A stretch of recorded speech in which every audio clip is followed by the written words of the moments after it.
Well, the idea is stacking your stones up here in your bird bath. You don't have to do it this way either. You can always put maybe a little tray or a brick or something like that in the bird bath, just so you have a portion where the water comes up and meets this edge here, here, all around this area.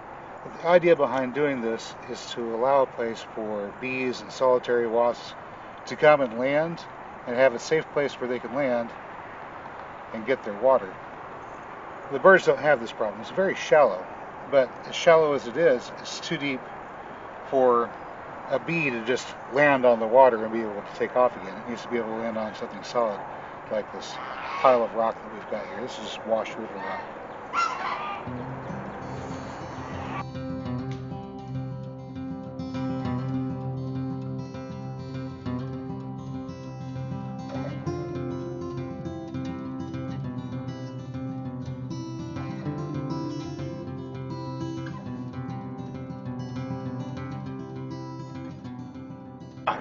Well, hello there, good people. Hi, it's Jason from Green Country Agroforestry, and I'm back here after the brief thunderstorm. Looks like the skies are clearing up. We can see some sunlight. I don't think you can see the sun, but it's at least somewhat brighter out now. The clouds are beginning to move away, and that's great because I've got a lot of work to do. Let's have a look at some of the things we've got to get into today. Well, for starters, we've got these. These are wintergreen, creeping wintergreen. Gaultheria procumbens. A unique little plant, ordinarily grows from zones 2 through 6. We're in 7A, so I'm going to have to make sure that these guys get some special treatment. I don't want them to get too overheated before their shade kicks in. Once they have more shade on them, they should be fine. But we'll be taking special care of these. I've got a place where it's going to be fairly damp. They'll get plenty of water, and they should be happy there. Now, Gaultheria procumbens, or creeping wintergreen, is one of those special plants that has mycorrhizal associations with both ectomycorrhizal fungi and with ericaceous mycorrhizal fungi. So I'm planting these in between blueberries and hazelnut trees. The blueberries are ericaceous, the hazelnut trees are ectomycorrhizal, and I'll put mycorrhizal inoculant for both ericaceous plants and for ectomycorrhizal plants as well in the same spot. So hopefully we can establish mutual networks between these, the blueberries, the hazelnuts, and some of the other larger trees that we have around it. So this is kind of exciting stuff. All part of the great experiment. These guys, bag full of 25, another bag full of 25. I've got to get these planted really soon because these are strawberries and they're already, well, you can tell, they're already starting to put on their greens. Geese are just really going off about something over there today. Anyway, got to get these put in the ground really soon. I'm thinking strawberries might be a good little plant to run from place to place to place to help keep a mycorrhizal network going. What else we have? We've got a couple of Doris cultivar hazelnut trees. I've got actually a total of 5 of them. There's 3 more of them here. 2 of them here. Which will bring our total number of different varieties of hazelnut up to 4. We've got the Etta, Yamhill, Jefferson cultivars. Those are all University of Oregon produced hybrids between the Native American hazelnut and the European hazelnut. They're blight resistant and produce decent sized nuts. And of course, they're in flower at different periods of time throughout the spring, which means hopefully between all of these different cultivars, we should get most of our nuts pollinated, or most of the flowers pollinated, and get nuts out of them. That's exciting stuff. This here is also exciting. This tiny little twig here, which is already starting to show a little green bud at the top, is an Ashworth bur oak, Quercus microcarpa. Quercus microcarpa. All right, well, these guys are really fun because they'll grow to be about 45 foot tall. It is an oak tree, and it produces very large acorns. Acorns that could be as long as, almost 2 inches or so, and at least 1.5 inches around. Pretty big, and they're rumored to be quite sweet too. So this is an oak tree that produces edible nuts. Isn't that amazing? That will go, well, I'll show you later. That'll go closer to where the carport is. All right, what else have I got? Well, I already mentioned I've got a couple more of these Doris hazelnut trees here, but there's also two tiny little trees that came along with them. I've got to be careful because they have little tiny pokey bits on them, little tiny burrs. These tiny little things here, and I've got two of them, are called Cargana arborescens. Cargana arborescens, or Siberian pea shrub. These grow from zones 2 through zone 7, and they produce an abundance of, you guessed it, peas on the tree itself. It's a perennial, it's a tree, a small shrub-like tree that produces a legume that is edible. You can use it either for yourself if you're going to eat it, although you're probably going to want to have some seasoning to go with it because they're pretty bland, or you can feed it to your chickens or your goats or your other livestock if you happen to be raising livestock. It makes a great animal feed. And of course it's a perennial, it comes back year after year after year. You don't have to do anything except let your chickens go graze under the pea shrubs once the peas fall. Pretty simple, pretty easy, and what a great way to feed your livestock, but they have another advantage too. These guys are nitrogen-fixing plants. That means they form associations at the root level with beneficial microbes which draw nitrogen from the air and attach it in nodules to the root system of these plants. And of course, this means that once we take these plants and cut them back and use them as a mulch or fertilizer, it adds that extra nitrogen to everything else around it. Chop and drop sort of stuff. Great stuff. And the rule of thumb that I picked up from Stefan Sokoviak up there at Miracle Farm in Quebec, or near Quebec, is make one out of three trees a nitrogen fixer. So we're trying to do that here. I've got 6 trees and then 2 more nitrogen fixers, so that's fairly close, right? Oh, I also have a few red buds I need to spread around and some other things like that. So, hey, I've only got so much daylight to work with here, and we're losing it while I'm sitting here flapping my gums. So I'm going to get to it, get these trees planted, and hopefully you'll be able to follow along with me. All right?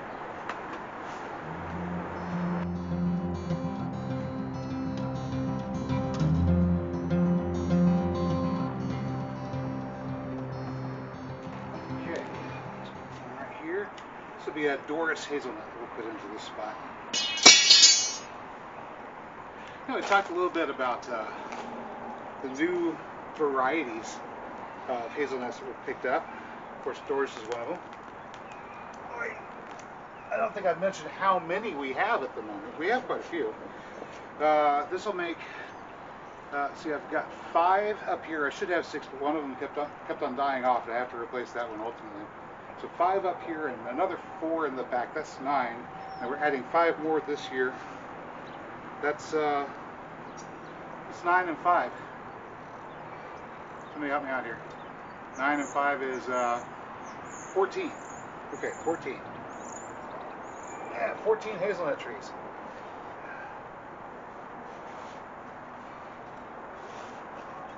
It's quite a few. Of course, once they hit maturity, you can expect probably 20-25 pounds of nuts per tree per year. Each tree providing somewhere between 20 and 25 days worth of food.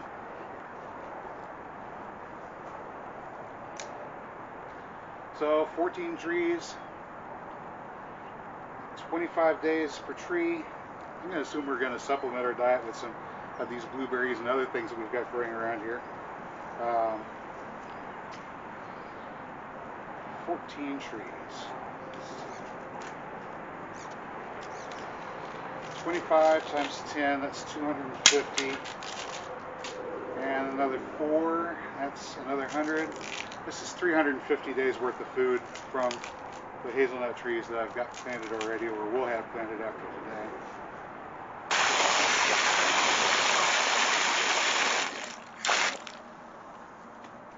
All right. Set that like a good mud puddle. What do you think? Good mud puddle?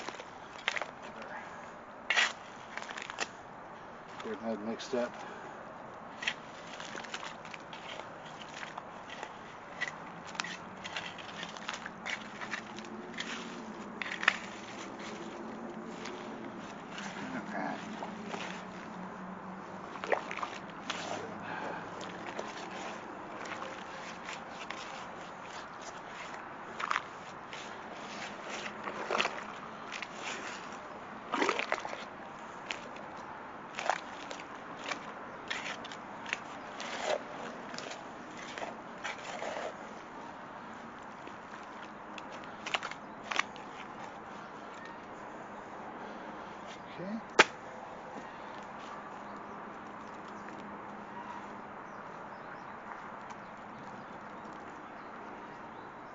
This really nice sandy loam here. There's a little bit of gravel in here that's not actually native to this soil. It was brought in whenever they built the house and the carport. This is not river gravel. It's taken from a gravel pit. It's limestone gravel.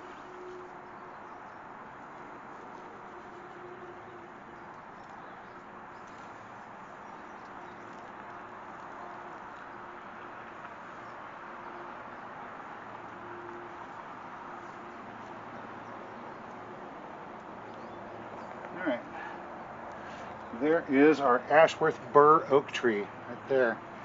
And we're just going to push it down, down, down, down. Now the roots are down way below where the surface level is. I'm going to pull it back up. And there we go. There we go. I'll rotate this guy just a little bit. So I think we're going to have, so I can see where that bud is. Where the buds are, you're going to get branches. And I want those branches to kind of go out to this side a bit. So most of our early growth is going to head out this way. It's a little trick about the way a tree is going to grow. If you see where the buds are, the tree is going to grow in the direction of that bud. If you're pruning a tree, you want to control the direction that the growth is going to happen. Say if I wanted to make it grow more this way, I cut out above that and it would grow this way. In this case, I want it to kind of grow out more to the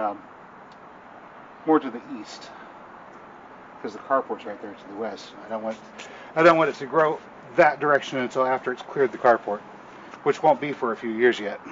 Setting these things up. This is the hedgerow in the backyard.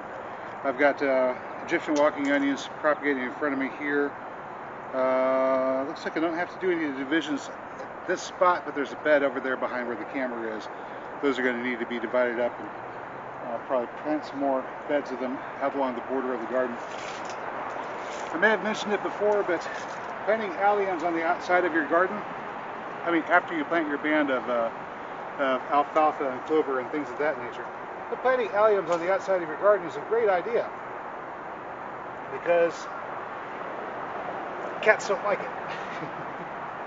So if you have issues with kitty cats in your garden, you want to keep them out so they don't dig in the dirt and disturb your little seedlings and leave Tootsie Rolls behind. Boy. Plant some alliums. Alright, I'll mark my little spot here. So we are 6 feet away from the fence line there. And I want to come in 6 feet from where that redbud tree is there.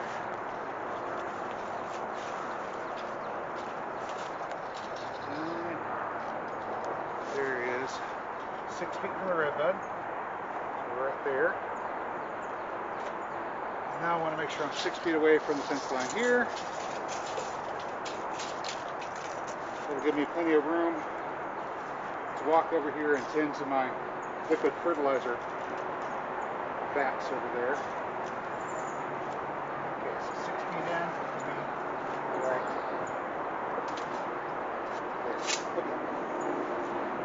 there. So that's where this Doris Hazelnut will go. And another 6 feet. That spot. It's right about here. Move this log out of the way. There's 6 foot. Oh. This was left of a black locust seed pod.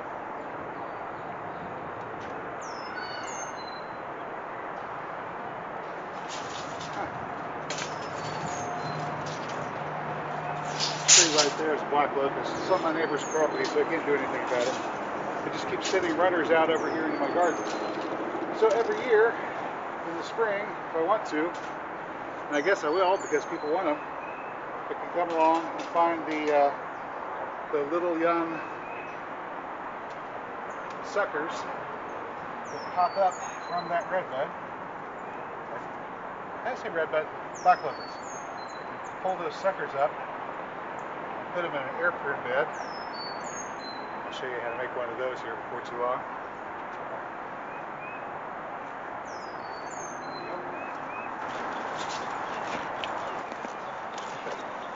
dirt loosened up there. Looks good. And water in the hole. Alright. There we go.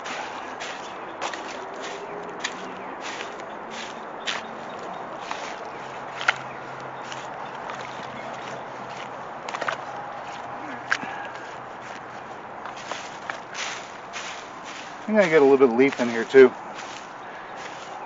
It won't hurt anything. There we go.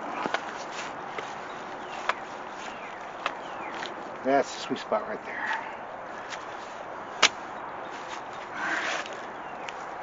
And in goes little Doris. Hello, Doris.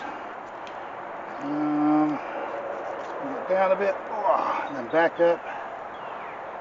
Here we go, down, back up, there you go. That's perfect. It's going to grow great right there. I have a feeling you're going to grow just fine. Let me begin again. Right, good people. That's 8 trees in one afternoon. We're losing our light, so I'm going to have to tackle the strawberries and the wintergreens tomorrow. That's going to involve laying some sheet mulch, some cardboard on the ground with mulch over the top of it, and some other things that will be involved in planting that, so I really don't have time to get into it today. Hopefully we'll have clear weather tomorrow, and we'll tackle that then. Until then, hey, if you found this video informative or entertaining, you know what to do. I'll catch you next time.